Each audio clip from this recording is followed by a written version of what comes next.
that we've gone through the book and you've learned a little bit about how those big brands make the clients the hero in their story, I wanted to invite a special guest to talk a little bit more on our level, the small business level. How can we apply that? Nicole, please introduce yourself. Hi, everybody. My name's Nicole. I am the co-founder of a company called The Daily Drip. We're a media platform. We have a newsletter filled with all great articles, podcast episodes, videos, all to help the personal and professional development of the modern businesswoman.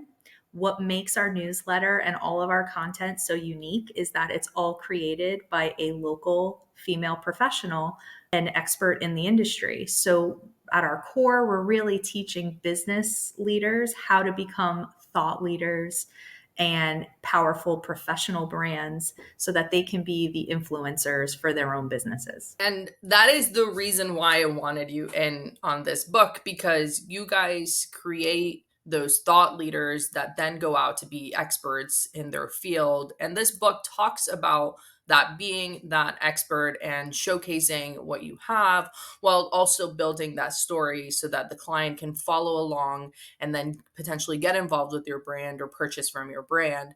It talks a lot about that empathy factor, but still on the expertise and being authoritative in what you know. And I know that the Daily Drip does this very well through your thought leaders. How can somebody find that balance between being empathetic as well as authoritative in their field? I think I love that because I think it cannot be understated the importance of empathy in marketing. We talk a lot, or you hear a lot about who's your target, what's the demographic that you're reaching. But I think psychographics are more critical than demographics. So psychographics are the things that motivate that person, that trigger that person. It's the thing that's on their mind most, but understanding why. Why is that thing on their mind? And when you really lead your business and your marketing from an empathetic place, I believe that you can then innovate and evolve the best solutions out there because you are so in tune with who you're serving, what their biggest, most urgent pain point is, and then creating a solution that not only solves it, but creates an experience that gives them a feeling. And so we really talk a lot about this in the Daily Drip and with our thought leaders. And we come at it from a place of asking the question of what feeling are you selling? Like, what feeling are you in the business of? At the Daily Drip, we're in the business of selling, and we call it in our branding and marketing, you'll see it, main character energy. We're in the business of helping people become the main character of their story, of their life. We have a lot of lawyers, accountants, financial professionals, consultants, real estate agents, and they have these ambitious dreams of wanting to write a book or create a course or speak on a stage or start a podcast. They want to do some of this content driven marketing, and they want to really shine as the face behind the logo. But it's scary, right? To put yourself out there like that. There's a lot of who am I to represent my industry? Who am I to speak on behalf of my peers? There's a lot of imposter syndrome. And so we know that we can't just teach the technical skills of podcasting and content creation. That only solves actually the smallest piece of the problem. What we really have to do is create an environment where they feel inspired, motivated, compelled, and confident to go out there and share their message and share their story. So we're in the business of selling confidence. We have a lot of accountants that are with us, and they're in the business of selling opportunity, they call it, through strategic planning and through partnership and financial strategy. They're helping their clients identify opportunities and have a sense of control over their business. And so we're trying to help them understand the feelings that they're selling. And so when you understand what feeling you're selling, then you approach your marketing and your content and your branding from a completely different perspective because you can now create context for everything that you're saying, whether it's your origin story, how you got started doing what you do, why you chose to do what you do, how you do it differently. You can inject that feeling into every single piece of content that you put out there then. And I think that has a lot to do with knowing exactly what your brand is and what is it solving. So I like that you use the term main character energy. And when I was reading this book and they were talking about the hero of the story being the client, it brought me back to your brand, because how do you balance? And I was speaking with a fellow coach recently, where you get to that successful level. Your thought leaders get to that success level. They become that main character. They are confident. They are successful. How can they then stay relatable and attainable to the people that are trying to do business with them? How do they balance that sort of, now I'm confident, I know what I'm doing. Yes, I'm an expert, but I don't want to intimidate the people that I'm trying to attract to do business with me? So I think it's a great question, and I think it's a three-prong approach. So the first thing I would consider is really review your product lineup and ensure that you have a healthy service or product lineup that creates entry point price points, mid-size price points, and then high ticket price points. And so sometimes it's as simple as realizing, oh my gosh, I only have high price point, right? And you'd be surprised how many consultants that I work with that we realize there's no way to get them in the door. We need the front door to let them experience and work with us, and then grow their trust and the relationship and move them through a product lineup. So I think first and foremost, really looking into your pricing, packaging, and positioning, critical. And it's a real unexpected part of the branding process that most people don't consider. But I would argue that's the first stop, because then once you have great product, then you can figure out how to talk about it. The second thing I would say is, when you're talking about your accolades and milestones and your expertise, it's important to talk about it in a way that demonstrates your expertise, but more importantly, demonstrates why the product or service you sell is so important. A lot of people hear this idea of value driven content. Create value in your podcast, in your newsletter, in your videos and your social media posts. You got to drive value so people are interested in following along, and they're gaining something from you. And I think a lot of times value driven content could look like 5 tips or 5 ways to avoid, let's just keep in the accounting realm, right? 5 ways to prepare for tax season, or the one mistake you're not thinking of this tax season, right? But it is more impactful to have value driven content that talks about why having a good relationship with your accountant is important for your business outcomes. So if the outcome is identifying opportunity and maintaining a sense of control over my business, then creating value driven content that talks about 5 reasons why having a great relationship with your accountant, one that's ongoing, that you're not just meeting at tax season, that you have regular strategic planning, that they're a part of your your team of advisors, your lawyers, your marketing team, that everybody's working together. That's the kind of value driven content that gets people's attention and makes them want to work with your product, right? So it's like value driven content that drives to your front door product, right? So you're basically creating this type of content that's telling them why, over and over and over again, it's important for them to be working with someone like you to get that outcome that they want. The second type of value driven content that's important is explaining how you're different than the other people that do what you do. So rather than just doing listicles and tips and tricks and did you know and percentages, it's about curating your value driven content to say why the work you do is important and how it matters to their outcome that they want, or the one feeling that they want to have, and then all the ways you're different from everyone who does what you do.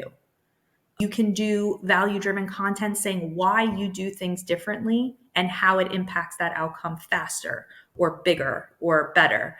You're really focusing value driven on those 2 arenas. The third thing I would do to keep yourself accessible and approachable is to make a disproportionate amount of your content social proof. So, social proof looks like showcasing a client or customer engaging, working with, benefiting from your product or service. So when you have a disproportionate amount of that type of content and you sprinkle in your own voice, there's a tremendous amount of authority and credibility that gets built. And to your point, accessibility, because what that does for the audience is they're seeing so many different types of people engaging with your product or service, and they're going to see themselves in some of them, or maybe a piece of themselves in each one. And so that is probably the most powerful storytelling and brand building, authoritative building content you can do, is having that social proof. And social proof can look like testimonials. It can look like resharing a client that posts about you. It can look like documenting someone working with you. And it can look like a variety of things, but having that be disproportionate is important. And I understand what you're saying in the sense of let's show how they can work with me. Let's show the advantages of working with me. And I always use the phrase people do business with people they know, like, trust, and value. And from that perspective, it tells you to just share your expertise, share about you, share everything you know. And people stay away from being too, quote unquote, salesy. So that sharing, hey, this is the benefits that you could get with working with somebody like me. Here are the people that are working with me. Some people might be scared of doing that because they don't want to be too salesy. So how do they work through that in their head when they're trying to share that value, but then also say, hey, buy from me. This is why you should do business with me.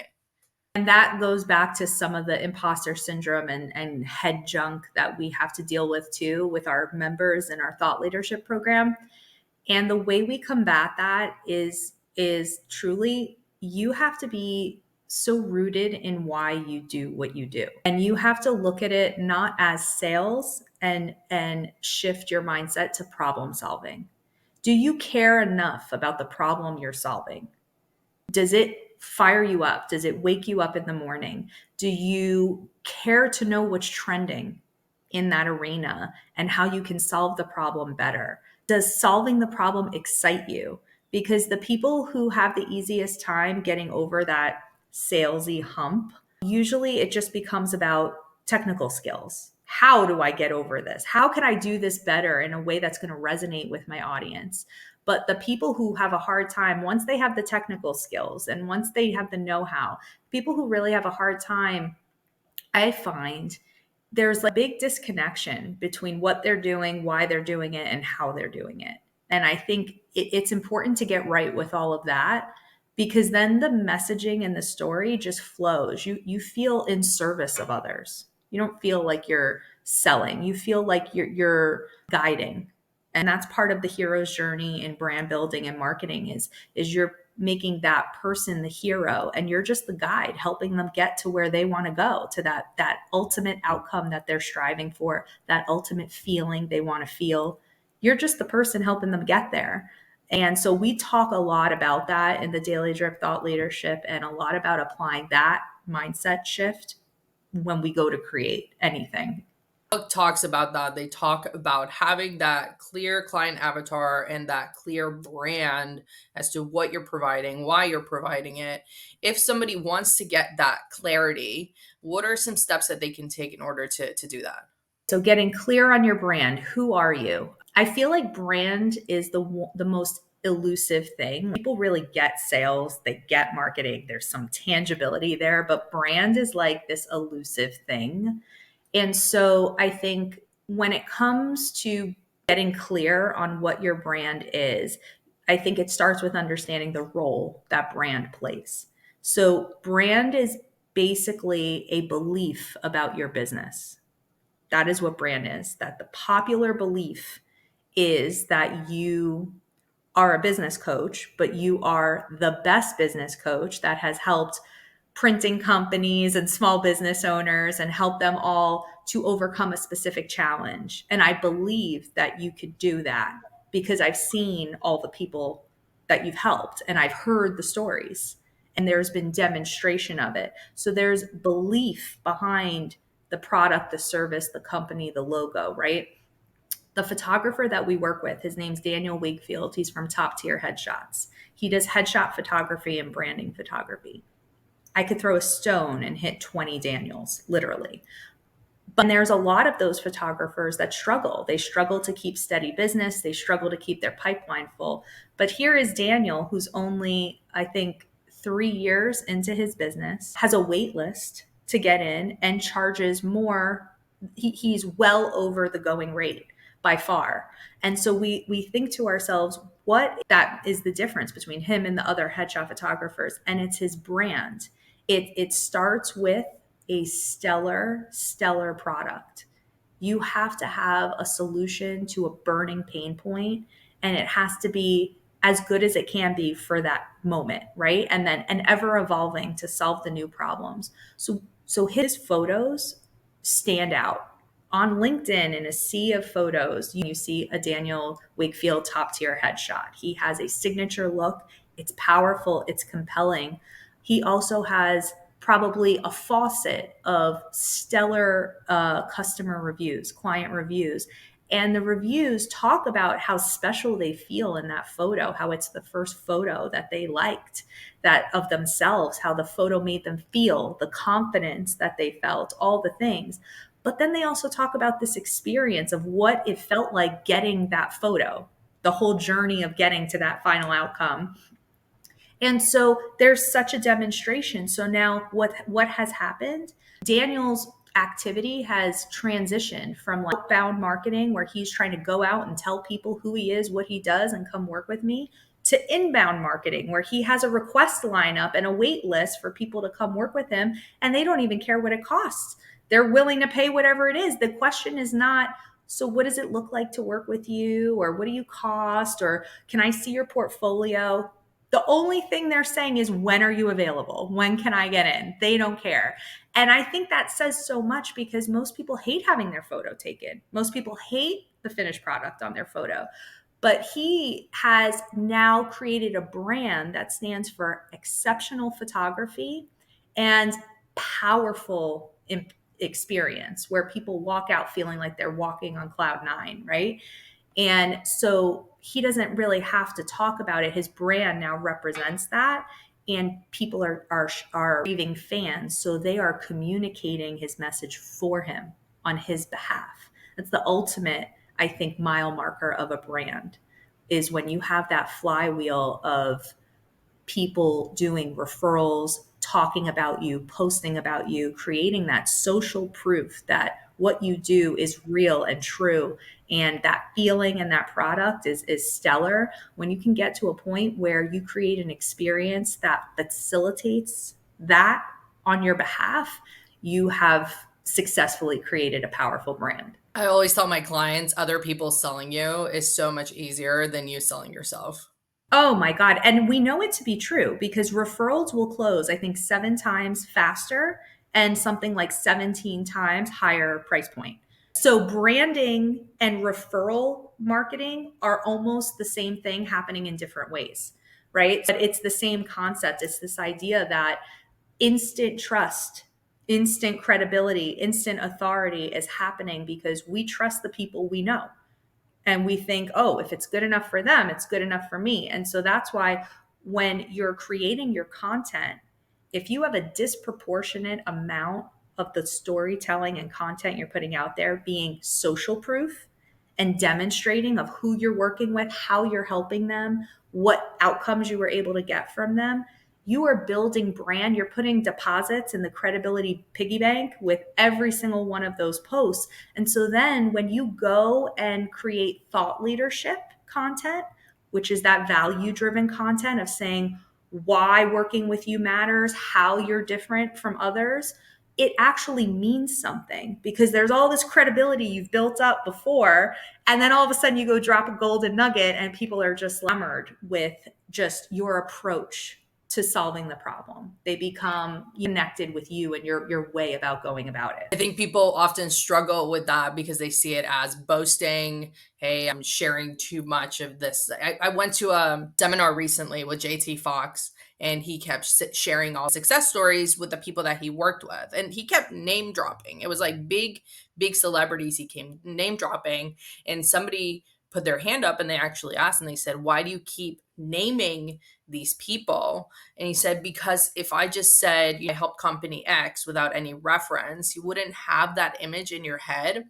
But if you see the actual person and I show you their testimonial, not just say, hey, I worked with this person, here's what they have to say about me, then that creates so much more credibility." And I wish we could carry on this conversation, but we are running out of time. I know I could talk to you for hours on marketing and branding. It is my life. That is what I do. But if anybody does have any additional questions or they'd like to connect with you, what is the best place for them to do so?